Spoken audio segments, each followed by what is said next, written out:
যেই মহান রবের হাতে আমার প্রাণ, তার শপথ করে বলছি যে সূরাটি তুমি মাত্র তেলাওয়াত করলে, সূরা ফাতিহা উম্মুল কিতাব, এমন একটি মর্যাদাপূর্ণ সূরা না তাওরাতে নাযিল হয়েছে, না ইনজিলে অবতীর্ণ হয়েছে, না জাবুরে অবতীর্ণ হয়েছে, আর না কোরআনে মাজিদে এর সমকক্ষ সমমর্যাদাপূর্ণ কোন সূরা অবতীর্ণ হয়েছে। কতটা মর্যাদাপূর্ণ সূরা! অপর আরেকজন সাহাবী হযরত আবু সাঈদ ইবনুল মুআল্লা রাদিয়াল্লাহু তাআলা আনহু, বুখারী শরীফের হাদিস। আবু সাঈদ ইবনুল মুআল্লা রাদিয়াল্লাহু তাআলা আনহু, আল্লাহ নবী সাল্লাল্লাহু আলাইহি ওয়াসাল্লাম তাকে লক্ষ্য করে বললেন, আচ্ছা তুমি কি পছন্দ করো যে আমি তোমাকে একটা ভালো সূরা শিখিয়ে দিব, সবচেয়ে ভালো সূরা? লাউ আল্লিমান্নাকা সূরাতান হিয়া আ'যামুস সূয়ারি ফিল কুরআন ক্বাবলা আন তাখরুজা মিনাল মসজিদ, তুমি মসজিদ থেকে বেরিয়ে যাওয়ার আগে আমি তোমাকে পবিত্র কোরআনের সর্বশ্রেষ্ঠ মর্যাদাপূর্ণ সূরা আমি তোমাকে শিক্ষা দেব। সুবহানাল্লাহ! সর্বশ্রেষ্ঠ মর্যাদাপূর্ণ সূরা আমি তোমাকে মসজিদ থেকে বের হওয়ার আগেই শিক্ষা দিব। তো এই কথা বলার পরে সময় অতিক্রান্ত হলো এবং হযরত আবু সাঈদ ইবনুল মুআল্লা বলছেন, এই কথা বলার পরে আল্লাহর নবী আমার হাত ধরলেন, ফাআখাযা বিয়াদি, হাত ধরলেন। ফালাম্মা আরাদা আন আইয়াখরুজা, যখন নাকি তিনি মসজিদ থেকে বেরিয়ে যাওয়ার ইচ্ছা করলেন, কিন্তু এখনো সূরাটা আমাকে শিখান নাই, অথচ তিনি বলেছিলেন যে মসজিদ থেকে তুমি বেরোবার আগেই সূরাটা শিখিয়ে দেব।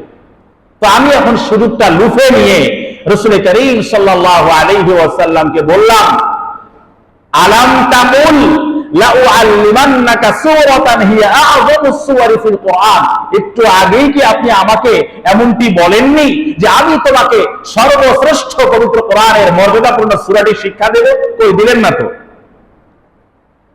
একথা আল্লাহ নবী শোনার পরে রাসূল করিম সাল্লাল্লাহু আলাইহি ওয়াসাল্লাম তাকে শিখিয়ে দিলেন, এই যে আলহামদুলিল্লাহি রাব্বিল আলামিন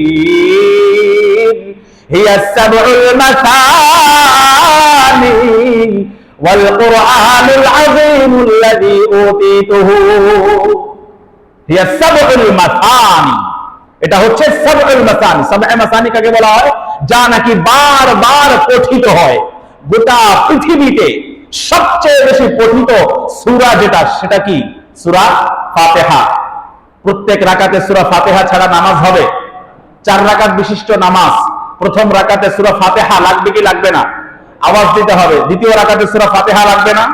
তৃতীয় রাকাতে, চতুর্থ রাকাতে ইমাম সাহেব, মুক্তাদি, মুসাল্লি সবার জন্যই লাগবে। তবে ইমাম সাহেব যদি পড়েন তখন মুক্তাদির জন্য, কারণ কিরাআতুল ইমাম কিরাআতুল্লাহ, মান কানা লাহু ইমাম ফাকিরাআতুল ইমাম লাহু কিরাআহ, ইমামের কিরাত মুক্তাদির জন্য কাফি।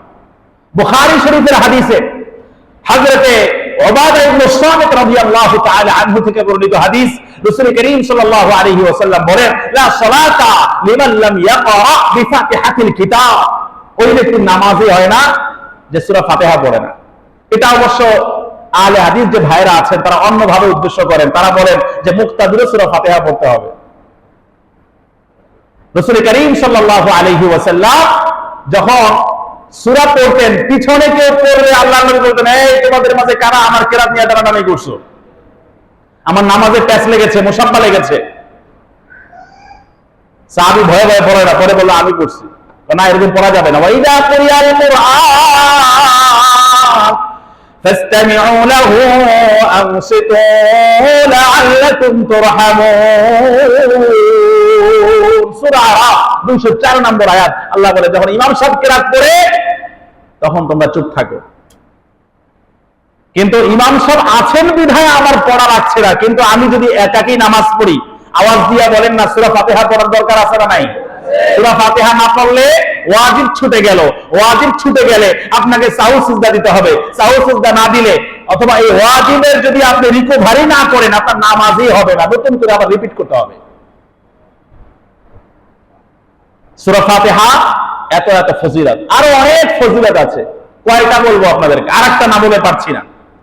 হযরত আবু হুরায়রা রাদিয়াল্লাহু তাআলা আনহু থেকে বর্ণিত হাদিস, হযরত আবু হুরায়রা বলেন, সামিআতু রাসূলুল্লাহ সাল্লাল্লাহু আলাইহি ওয়াসাল্লাম ইয়াকুল qasamtus salata bayni wa bayna 'abdi nisfayn wa li 'abdi ma sa'al। হযরত আবু হুরায়রা বলেন রাদিয়াল্লাহু তাআলা আনহু, আমি রাসূল করিম সাল্লাল্লাহু আলাইহি ওয়াসাল্লামকে বলতে শুনেছি, قال الله تعالى, রাসূল করিম সাল্লাল্লাহু আলাইহি ওয়াসাল্লাম বলেন, আল্লাহ তাআলা হাদিসে কুদসিতে ইরশাদ করেন, qasamtus salata বাইনি ওয়া বাইনা আবদি নিসফাইন ওয়া লিআবদি মা সাআল, আমি নামাজকে আমার মাঝে আর বান্দার মাঝে দুই ভাগে ভাগ করে দিয়েছি, অর্ধেক আমার অর্ধেক বান্দার। ওয়া লিআবদি মা সাআল, আর আমার বান্দা নামাজে সালাতে ফাতিহার মাধ্যমে মধ্য দিয়ে যা কিছু আমার সামনে পেশ করে দরখাস্ত অ্যাপ্লিকেশন আবেদন আকারে আমি সবগুলো বান্দার পক্ষ থেকে কবুল করে নিই। সুবহানাল্লাহ। সেটা কিভাবে? নামাজকে যে আল্লাহ তাআলা তার মাঝে এবং বান্দার মাঝে এটাকে ভাগ করে দিয়েছেন, ডিভাইডেড করে দিয়েছেন, কিভাবে? ক্লাসিফিকেশন হচ্ছে হাদিসের ভাষ্য, হাদিসে কুদসি, ফাইদা ক্বালা আল-আবদ আলহামদুলিল্লাহি রাব্বিল আলামিন ক্বালা তাআলা হামিদানি আবদি। বান্দা যখন বলে আলহামদুলিল্লাহি রাব্বিল আলামিন, অল প্রেইজ বিলংস টু আল্লাহ, সকল প্রশংসা একমাত্র আল্লাহর জন্য, রাব্বিল আলামিন, যিনি গোটা বিশ্বজাহান বিশ্ব জগতের মহা প্রতিপালক। বান্দা যখন এরকম নিঃশর্ত ভাবে আল্লাহর সামনে প্রশংসায় পঞ্চমুখ হয়ে যায়, তো আল্লাহ তাআলাও জবাব না দিয়ে ছাড়েন না, আয়াতে আয়াতে পাল্টা রেসপন্স এবং জবাব দেন। বান্দা যখন আলহামদুলিল্লাহ রাব্বিল আলামিন বলে, তো আল্লাহ তাআলা কি বলেন? হামিদানি আবদি, আমার বান্দা আমার প্রশংসা করেছে। তার মানে আল্লাহ তাআলা প্রশংসা শুনতে বড্ড ভালোবাসেন এবং পছন্দ করেন। আমরা তো জাহেল, অজ্ঞ, মূর্খ, এজন্য আল্লাহ তাআলা তার জ্ঞানের অসীম বিশাল মহাসাগর থেকে আমাদেরকে শিক্ষা দিয়েছেন যে প্রশংসা কিভাবে করতে হয়। এখান থেকে পৃথিবীর অ্যাপ্লিকেশন এবং দরখাস্ত লেখারও আদব এবং শিষ্টাচার এখান থেকে আপনার পাওয়া যায়, যে আপনি কারো কাছে অ্যাপ্লিকেশন বা দরখাস্ত করলে প্রিন্সিপাল, মুদির, মুহতামিম, তারপর কাউন্সিলর, কমিশনার অথবা মেয়র, এমপি, মন্ত্রী, এই সব সভ্যতা, ভব্যতা, আদব, শিষ্টাচার, সৌজন্যবোধ, কোয়াইটনেস কোরআন এবং সুন্নাহ থেকে দুনিয়াবাসী শিক্ষা পেয়েছে। আল্লাহ তাআলার কাছে প্রথমে আমরা দোয়া করব, আল্লাহ বলেন যে না, এটা আদব না, এটা শিষ্টাচার না, প্রথমে আমাকে তুমি প্রশংসায় ভাসিয়ে দাও, প্রশংসায় পঞ্চমুখ হয়ে যাও, তোমার মাথাটা আমার সামনে ঝুঁকিয়ে দাও এবং এটা স্বীকার করো প্রশংসা একমাত্র আমারই জন্য। আলহামদুলিল্লাহি রাব্বিল আলামিন হামিদানি আবদি, কতটা পাওয়ারফুল সূরা, এটা চিন্তা করতে পারেন। আয়াতে আয়াতে আল্লাহ তাআলা রেসপন্স করেন। আমরা যখন পড়ি আলহামদুলিল্লাহি রাব্বিল আলামিন, আল্লাহ তাআলা জবাব দেন হামিদানি আবদি, আমার বান্দা আমার প্রশংসা করেছে।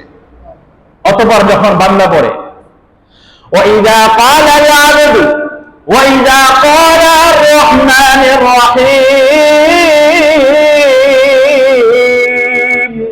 ক্বালা তাআলা আসনা আলাইয়া আবদি।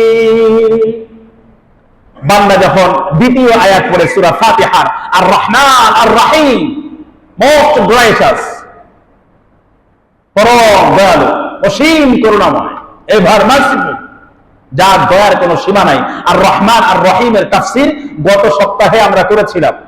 রহমান হচ্ছে আম, মানে ব্যাপক অর্থবোধক, আর রহিম হচ্ছে খাস, মানে এটার মাঝে রহমানের তুলনায় দয়ার পরিমাণ একটু কম।